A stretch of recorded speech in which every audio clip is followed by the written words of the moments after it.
as ready as I'll ever be. God. Yep. Sweat Equity Podcast and streaming show, the #1 comedy / business / comedy podcast in the world. Do you even care? Do you even care? Pragmatic entrepreneurial advice with real raw dog talk. 2020's best small medium enterprise business advisory podcast in the United States from Lux Global Excellence Awards, proudly hosted by Lux Life Magazine. We also won 2021's version of that. We're also winners of 2021's best podcast and streaming entertainment studio, Eastern United States of America Media. East of the Mississippi. Innovator Awards. One that's badass. 2021, over in Arkansas. hosted by, you guessed it, Corporate Vision Magazine. Listen to us on iTunes, Apple Podcasts, Spotify, your mom's Walkman. It's right on her fanny pack. Just pick it up, listen to us, share this podcast with someone trying to get their hustle on. We got a great guest. We got Power business attorney Stephen Fantetti on the blower. This episode is sponsored by Warby Parker. If you're watching the video of this, I'm wearing my Warby Parker glasses right now. Look at you. WarbyParkerTrial.com/sweat, like Keith Sweat. Get you five free pairs to try on at home. Send them back if you hate all 5. You go 0 for 5, you can send them back. You can get 5 more. You can just do that in an endless loop. WarbyParkerTrial.com/sweat. Get your prescription in there. Mine's got my prescription. I just typed it in. And then these Autofill, baby. These fit my Peyton Manning huge noggin. Do have a Peyton Manning-like head, yes. Peyton Manning laughs at my forehead size. WarbyParkerTrial.com/sweat. Puts a little shekels in our podcast bank account. Hooks you up. Let's get this party started. Howdy toddy. What about my sweat equity? Sweat equity. Sweat equity. My sweat equity. My sweat equity.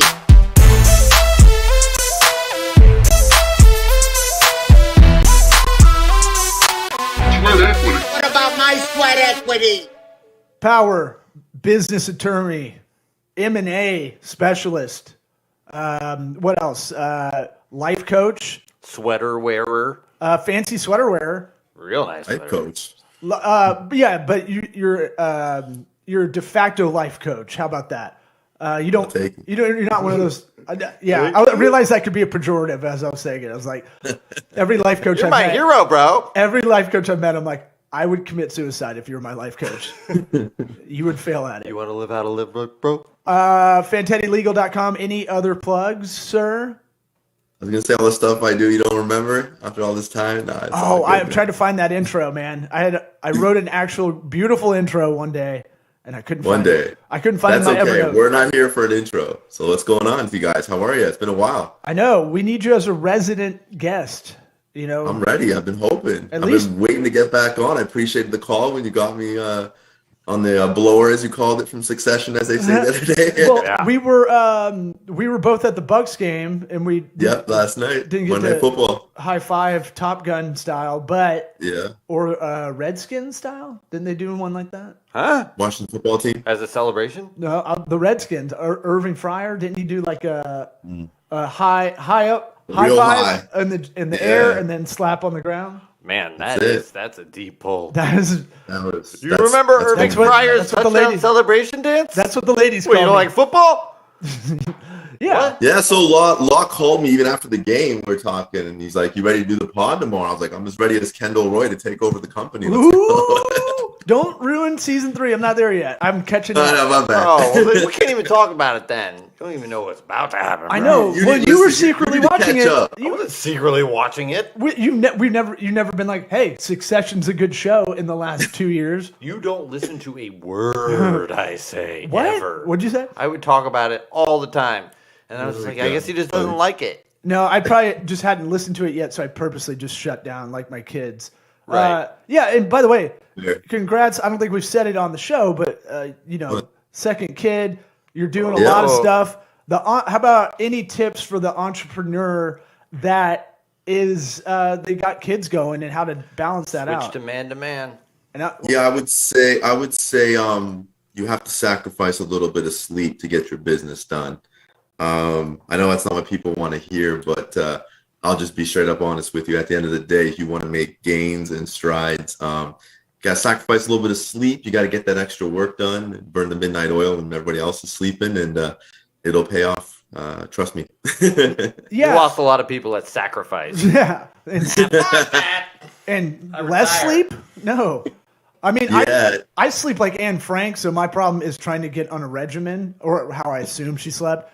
But like, let's think of a different light sleeper. It's pretty funny though. Yeah. I know. I just want you to have a new one. It's just dark. I hear it all the time. But look, you're going to hear a lot of repeated jokes. That's the dad bod lifestyle. No, really? Give me a second one though. Besides that one, if that wasn't a good enough Keep one going, for you man. listeners, The second one I would say is if you're going to work late, at least there's different things going on in the world at different times while the U.S. is sleeping. Believe it or not, the sun doesn't set and rise on the U.S. empire. What? Korean ping pong tournaments instead of NFL football or whatever. Australia's all China's doing a lot of things. Their markets and economies are open when ours are closed. So I would say my point is you can find out a lot of things that are going on and get ahead of the game before the U.S. markets open sometimes by finding out what's going on elsewhere in the world, whether it's supply chain issues, issues with supplies. I know I was trying to get some builds done on some homes. And, you know, you can tell items are going to be more expensive. Steel is going to be more expensive. When you'll know that ahead of time, you can start planning. You can sometimes plan your month or your quarter just based on what you're seeing going on within 24 to 48 hours in a different part of the world. So that's another part of advice. That what's the routine? What's the routine for this? How do you get? I want to talk about supply chain issues after the routine. Yes. That's a more important thing to talk about. What do you mean? What's the routine? No, well, the show is really to dispense advice from others. And so it's like, you know, he wants to know what time you wake up. Do you have like a regimen for looking at this stuff? Okay, I just opened up Apple News. Start with China, move on to the Philippines, venture into Russia. To keep it, I don't know how much time we have, but to keep it simple, I mean, the way I set my clock and my time is I want to get up at 4 a.m. every day. And before I go to the gym, I check the news and find out things that were going on while I was sleeping or things that could be coming up. And then obviously you could look at what the legislature might be voting on that day or what could be going on there. Obviously, I do that. And then when you get back from doing everything you have to do, parenting, getting ready for work-wise, get your workout in, check emails. Obviously, the workday is going to start, the market's going to open. But then eventually you're going to get to the nighttime. Markets are closed. Different parts of the world are waking up when you're getting ready to go to bed. So you can check on what they're going to be doing. And so you can obviously read different news outlets. You can look at how the markets close, what the commodities are like, and then you can look obviously what the markets are going to open at elsewhere in the world, and you can use all that to your advantage. So it's kind of just staying up. Like I said, you sacrifice sleep for those reasons. It's not just working, it's part of it, but even when you're not actually thinking you're working or billing hours like you do in my job, sometimes you can still be working by doing research and reading and doing things like that. You book in your day essentially That's it. You break it up into blocks with purpose. Yep. We need to start talking like that. We need to start referring to things. What time is the market open then? And talk about the market all the time. People think we're, I just want to say out loud to a party. A lawyer? Yeah. I just want to say he's way better at the stuff yen is up again. He's out of the law a little bit now. I'm gonna start calling you at 4 a.m., bro. 4 a.m. buddies now. I'll be on. I'm like Jocko Willenick, but I don't take pictures on my watch and put it on my Instagram. I know. I want to be like, hey, Jocko, I want to take a picture of my calendar doing it for 20 years, dude. I'm a huge Jocko fan, though. I love that guy. Fanteti's got so cool. The Jocko's a good Instagram example, microcosm. Fanteti's a microcosm example. I think more of the rock schedule of just like, how are you doing all these things in a day? Right. Do you actually do them all, or are you an AI? You're an AI robot. Time warping technologies. Supply chain. So I've never heard this term more in the last 4 months. That look it up. No, I know what it is, but I'm saying I was a dork because I would say it in referencing something, and they're like, I'm like, well, I don't like wasting food if I don't have to because I feel about the supply chain of it getting from where it was grown. I had to get through 3 different distributors to get to the grocery store for me to buy it, to take it home. And I think I try not to waste as much or be conscious of it. So that's Doesn't it blow your mind that they can make money off of a 99-cent frozen vegetable when you think about it that way, about all the shit they have to do to get it there, and you're like, you're still making money on this. You're telling me that? It ain't a lot, but yeah. It's like 1% margins. I get that. Right. But still, it blows my mind. Still. Yeah. I mean, we need Farm Aid back. We need that big concert to help out the farmers. Bring AIDS into this all the time. I've got it red AIDS watch. See, I'm for stopping AIDS, me and Bono. I think you guys won. I think it's over. Oh, really? I'm pretty sure. Oh, my God. So supply chain, how's that affecting, business that from your standpoint? You mentioned real estate wise, we had William Henson on, who's a builder in Arkansas, and he was about 5 months ago, and he was telling us, we were looking up the stats. It's like he can't find enough lumber to build. Nope. And then face the same problem. And then when he does, I think we looked it up. It was 323%. Price markup gouge. Yeah. I would call that gouge.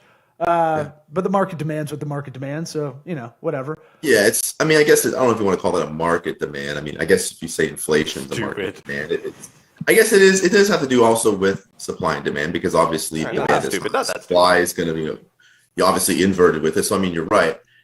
At the end of the day, he's right. That does slow down production with real estate. It's caused an issue. There's already a housing shortage as there is in America. And of course, with the market being inflated as it is, and there's less assets out there to be bought, there's less assets even to build. So, and if you can't build them because there's the supplies, obviously that creates a big issue. But in that market, so every industry is being hit differently. That's just the one for the construction side of it. But in terms of the global supply chain issue, if you really tried to narrow it down, I was talking to somebody the other day about this that was asking me about my thoughts on it. And I was basically telling him, it's these everyday 99-cent things that you don't really think about that will ever come up. You could say a pandemic's one. You could say if there's even a recall on beef or chicken or something, you can't go and eat that, and what that would do to just people's everyday living, because everything you buy is usually beef or chicken related sometimes, unless you're vegan or something. But you got kids, you got chicken nuggets out the yin. Well, that's what I'm saying. But these are like market disruptors, life disruptors. Right. But what the supply chain is really doing, obviously, is it's slowing the ability for the economy to continue to move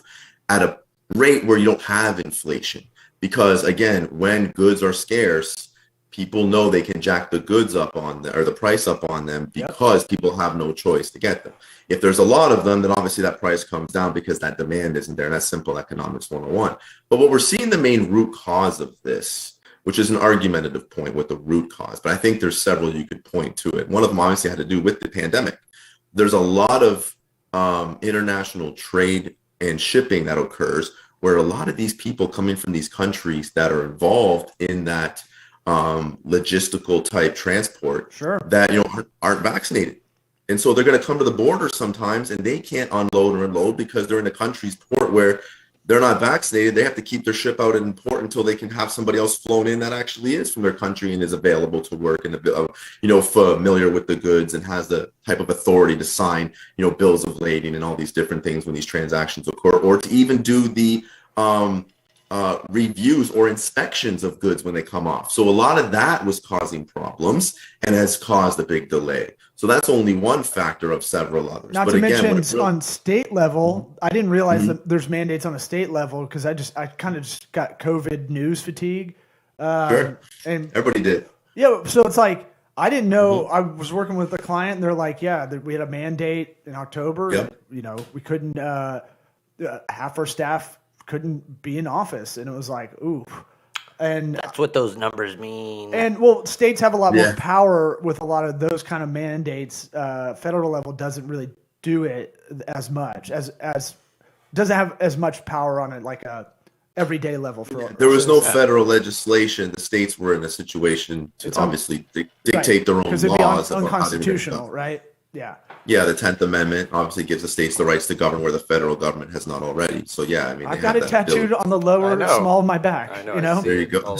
Right next to your never mind. my Chinese shipping symbol. I take that back immediately. It's actually the symbol for the 10th Amendment, so it kind of works out.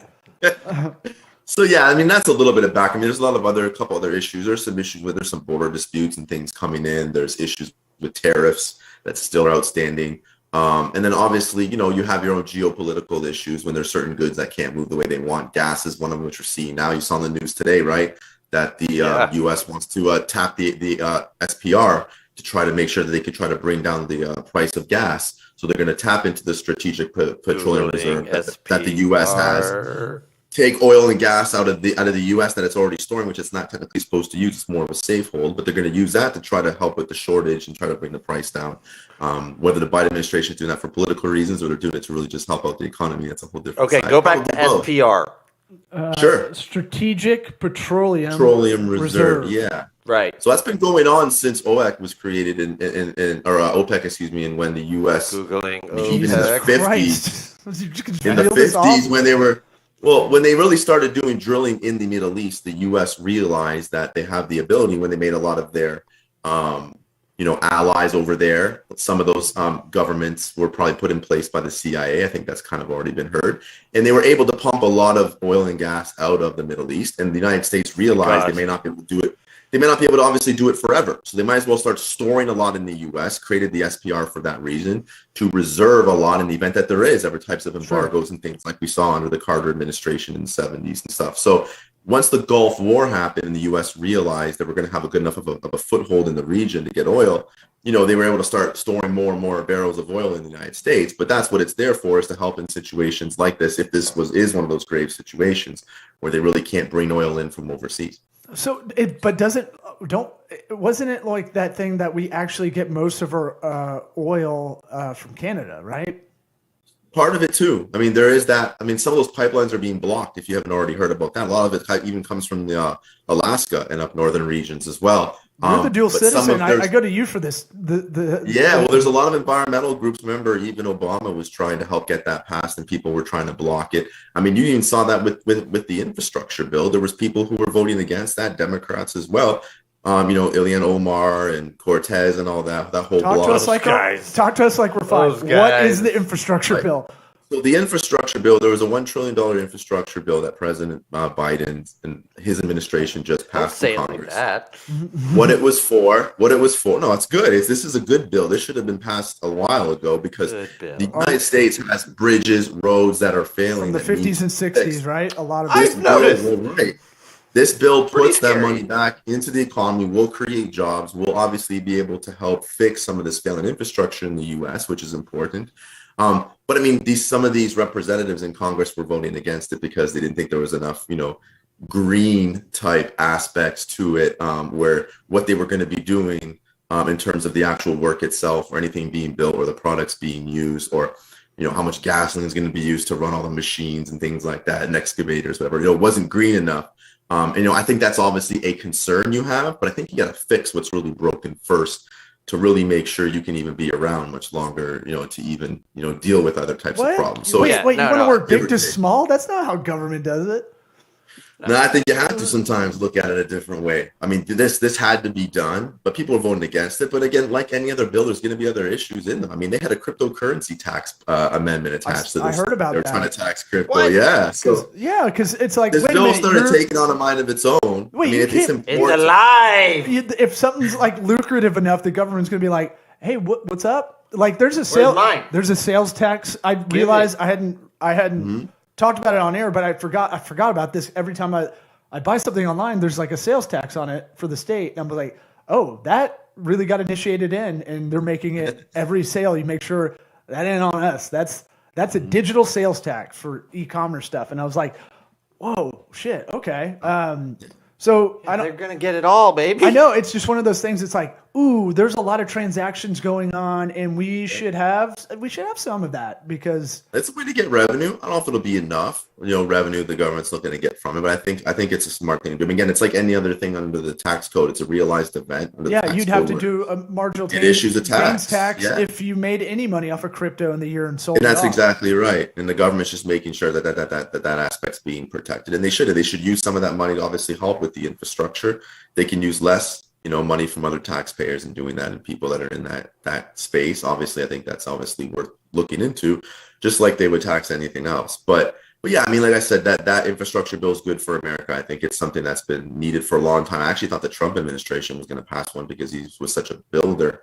At least it's what I thought he was known for, and he didn't even get one. really see you pay a lot of attention to one. So, but this is good. I think obviously worrying about, green new, aspects are important, but I think right now, things have been, going by the wayside for so long. I think you just got to get this bill passed and start building and building back better, as they say. And that's that presentation that the administration gave. I think that's smart. I think you have to. I think it's going to help the economy, and I hope it's going to create more jobs and hopefully get more people off the couch and working again, which is very important. Yeah. Well, speaking of that, I mean, how does this dictate the labor market? Because look, we've talked a lot on the show about unemployment was so good for a lot of people that you couldn't beat it, even money, like to go back to work a lot of the time, because they're like, I'm waiting until this stops. And I think work is so important, especially for men, just in a very broad stroke way. But I think guys have to work, or I don't know. It's just something. Well, when the federal government does that, and they're also basically in control of the money supply, like just kind of, pay these people more than unemployment, like a good bit more for their work, and then and then everything gets inflated, and that's fine. But that's how it gets going. The value of the dollar gets a lot worse. Right, but they're doing that anyways. I know, but you can't. We'll turn into fucking.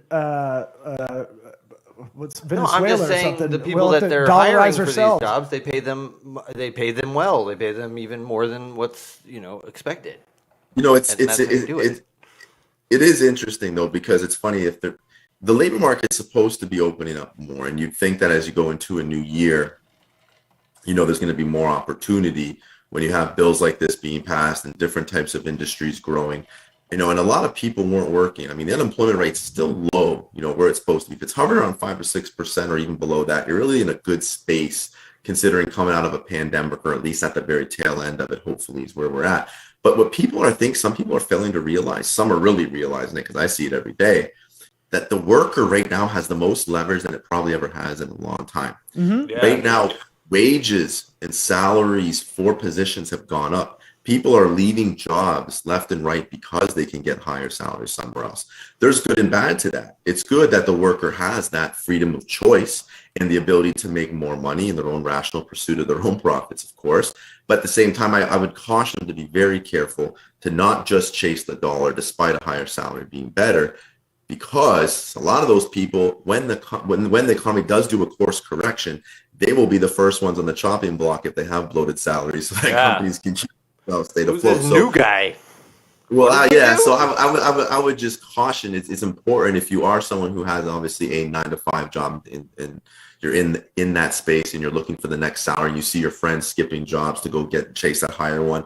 I'd be very careful. I'd make sure you're in a good mean bracket where, at least if you can't make yourself indispensable enough, you should certainly start trying to do that at your new job. But obviously, you really want to make sure you're in a place where you're not going to be someone who's only going to be first to let go because your salary is just so high. It's so outside of the norm because you can get it now, but you wouldn't get it in regular, normal economic times, not involved from a post-pandemic or, like I said, tail-end pandemic, where companies are scrambling to find people because they lost so many people for different reasons. I do think it's good, though, that these companies that not necessarily, me, leave it, but you have people leaving their jobs because it makes companies then be better at keeping people and having a nice place to work. There's a big focus. That's a great point. I see a lot of articles or maybe we are paying our employees too low.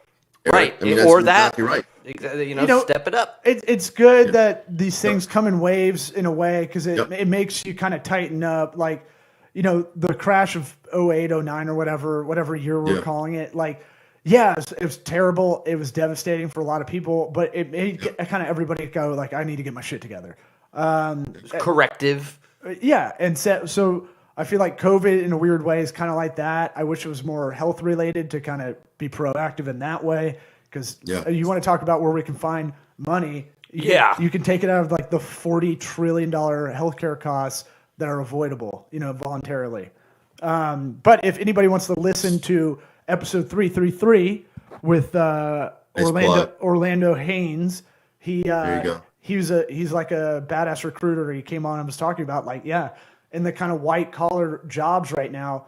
Yeah. It's harder to find talent than it's ever been. And now, and people are realizing the leverage, because it's unlike any other time where you have access to this information. Yeah, think about how weird that is for them, because it's like, wait, you're not going to leave me, are you? I think you it's really good. Stay here, and if they're really good, I think it's I like leave, though. it's like the NBA players. They were like, hey, we pretty much like we're pretty important to this league. Right. You watch the old white We are owners the play league. basketball instead? Well, they Which really I kind of actually would, now that I think about They it. implemented a lot more change by leveraging what they knew they had, and I think that's like just my dumb guy example of I think like a lot of people are still stifled in positions because they're scared. There's that fear of even looking elsewhere because you could get fired. Yep. But man, there's so many people everybody I talk to that's a business owner is like struggling to find employees, and it was already bad for the trades before all of this, and now it's even harder. Oh man! All right, but the where I want to get to? Nobody ever knows. Damn it! I had another question in this area. Well, the labor, like, Close your eyes and think about it. Everybody be quiet. how do you feel about Nobody the talk. labor It's a market's podcast. really dictated on the low skill side? I think we were talking about this last night, but I can't remember anything we talked Why? about. Honestly, We weren't. because it was Monday Night Football Bucks game. Yeah. I walked home like a good citizen. Because of all the DUIs. In my orange jumpsuit, looking like an international coke dealer. Did he escape Creamsicle from orange, somewhere? though. Creamsicle orange. Creamsicle orange with a red shirt Uncle underneath. Bruce on the side. Sweaty and just greasy from eating shitty Little Caesar pizza at the stadium. But like Amazon has so much, speaking of supply chain and kind of labor markets, Amazon dictates the market in like no to low skill workers. And that's kind of your minimum wage kind of dictator now. Right. It's not really it's one company that owns a lot of that kind of pie of no to low skill workers, entry level workers. What do you think? What do you think about that? Does that scare you? Are they monopoly? Are they Monopolizing. Just wait till they get the robots that have to do all of it. Well, that's the thing. They don't have to do any of that. They don't need actually any have labor. Not wrong. they have the R&D probably already working on that. Oh, so it's yeah. like, it's like when Seattle's like raise the minimum wage to $25 or whatever they said, and then like they're like okay, and they did it, and then McDonald's was like cool. Hey, do you see this new guys robot are- we've had for 6 months? You now order from an But ATM. we heard you were pregnant, No, so we kept the robot in the back. No, but now we got to bring the robot out. They replaced everybody that takes the orders inside and drive-through with touchscreens, and it's like this we got it. touchscreen does a lot better, Right. except those fucking Coca-Cola ones that never work. Oh, no. Yeah, Ice cream machines. Because at McDonald's don't they're work. people with Coca-Cola covered fingers I know. smushing onto a plastic screen, like the first screens ever made that worked that way. Like, right. you touch it one time, it's done. The You're Mega selecting Touch all 9 at one time. the Mega Touch video game touchscreen thing that you only see at shitty bowling alleys is better than that Coke fountain machine. You can have any Coke product, Right. except none of them. Or all of them. 'Cause you can't because fucking they're touch all the screen. selected. By the way, that's how my hand is all the time, like trying to touch my iPhone. It's always sweaty, so it's kind of smudged like that I get it now. when I'm texting. Yeah. That's a good metaphor. I get it So now. so what? Yeah. So your question was, do you think that Amazon's monopolizing the market on kind of low wage workers? Was that the question? You rehosted the I show. thought it was about like Yeah. Coke or I just something. No, wanted to that figure was that. that was it. That was more or less. So I mean, I think that's a fair question. I think you can obviously look at it in two ways and just pick one side of the fence, which I don't think is a smart thing to do. I think there's different points at play. Number one, the mean U.S. federal minimum wage, I believe, is around $7.25 an hour. The lowest wage you can make at Amazon right now is $15. So they've doubled it. So they made sure that these workers aren't at the lower spectrum side of a low wage, and hourly Walmart, worker. according to this Bloomberg article I have, Walmart went up hourly wage by $1 to $16.40 an hour. Yeah, and so Amazon raised it completely more. So where would you want to work? So my answer to first your questions, you could say that they are monopolizing by offering more, but I think they're trying to offer their workers more because they expect more from the workers. As you know, they have quick turnaround times. They have to produce a certain amount of outputs. I mean, a lot of that They have cameras on you when you drive. If you look at your phone, they I shoot never you in the worked head. or, They're snipers. The I bathroom never worked incidents. there, obviously. Yeah. Been in their facility, but I do know that obviously they have certain metrics to meet, like any other employer would obviously want from their employee. But I think obviously that brings people into the door. Number one. Number two, from what I've been told, you do have the ability to still move up a lot at Amazon. And sometimes people who may not be able to get a career somewhere else, They may not have had, those 4-year degrees, or don't have a master's degree, or maybe they just haven't, and they've only graduated high school, and they're trying to find a decent paying job to kind of start their life off. It obviously may not be their life job forever at $15 an hour, but if you have the ability to move up in a company as big as Amazon, and there is space to, you can eventually become a manager. They're opening up Amazon Bezos store went to space. So that's a very important. If you get anything from this episode, I was talking about this last night with a couple of business owners before the game, and I was like, you want to retain people, you got to stop thinking about it in like an insecure way, like a guy that's like, my girl's cheating on me, I know it, and like you're just manifesting it. Fine, leave. I don't care. Right? Like, I just think. But like to retain people, here's Chick-fil-A. How do they get to say my pleasure and never you're welcome? Because they have these people on a path. They go, here's your career path if you stick with us. If you stick with us, there's a trajectory. There is a chutes and ladders way to move up. Yeah. But like, so that's what I was telling these guys. I go, have you sat down with all your employees? Because it was all soft skills, kind of soft, keyboard soft people. And I was like, do you know who your boss is? Have you sat down and asked them what they want to do within the company for the next couple of years? And have a vague path for them? Like, that's why people don't want to hang around sometimes. Like, I think this is. I just know no workplace is going to be perfect. But I think people at the end of the day are looking for certain things. Am I going to be paid a fair enough wage? Am I going to have an opportunity to develop my skills for my next job potentially, and am I going to have the ability to move up? Am I going to have benefits? These types of things. People want to be incentivized if they're going to work somewhere, and obviously if they're not getting that somewhere else, and there's only a limited amount of places that are doing that for them based on the education, skill set, or experience that they have, sometimes you have no choice. And one of the biggest companies in the world is the only one that may be offering what they can get. They have no choice. And then obviously, workers can make their own decisions from there if it's a bad environment or they think it's intimidating or it's not. And I think that's fair. I think people should have that choice if they don't like it. But I think that's where Amazon opened the door, Law, to really get to the root of your question as to why they can bring people in that regard. And it is obviously the hope, and maybe even that dream of moving up in a company to certain levels where your pay increases, your responsibility increases, your position increases. Maybe you can get stock options. It's a great stock to own. I tell people, you should, be long on any Amazon, perhaps even some Facebook, Tesla stock, short the rest of the market. I mean, those 3 stocks are going to be fine for a while. So, I mean, that's kind of the way to write those one down. Big short knowledge. Yeah. I forgot I'm already write it down. What are you, Dr. Michael Byrne? Oh, I forgot what the guy's name is. Anyway, well, I hope that helped answer. Yeah. It definitely did. And like, it reminded me of another thing. Maybe you're a cash-strapped business owner and you need to retain really key people, and you're worried about losing them.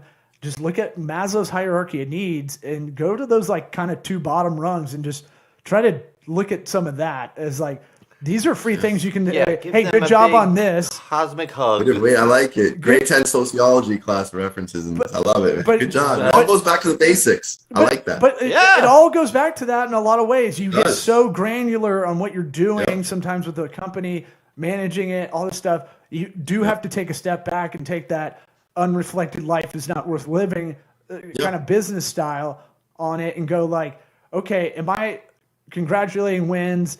Am I too hard on the losses? Right. Am I keeping myself accountable so I can lead, servant leadership kind of stuff? Like those. Remember, those people have lives. Golden rule when shit. When they leave, they have like their own thoughts. They're a whole person. They're only here for like 8 hours. Are you present when you're actually asking about them? Right. Exactly. How many dead eyes have you had where they're like, how's your kids? And I'll you're put like, it in my dossier on you. And it's just like they're thinking about the next thing they got to do. Right. Anyway, thanks for having me on. Thanks for coming on. We'll have you on as a resident. I don't know what's so funny. I guess we're really funny. Weird audio thing at the end there. I don't know. Look, totally Zoom normal. is glitchy. I blame China. It is China.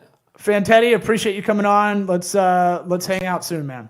Absolutely, we definitely will. You guys have a great Thanksgiving. You too. You too, man. See ya. All right, What about my sweat equity? Sweat equity. Sweat equity. My sweat equity.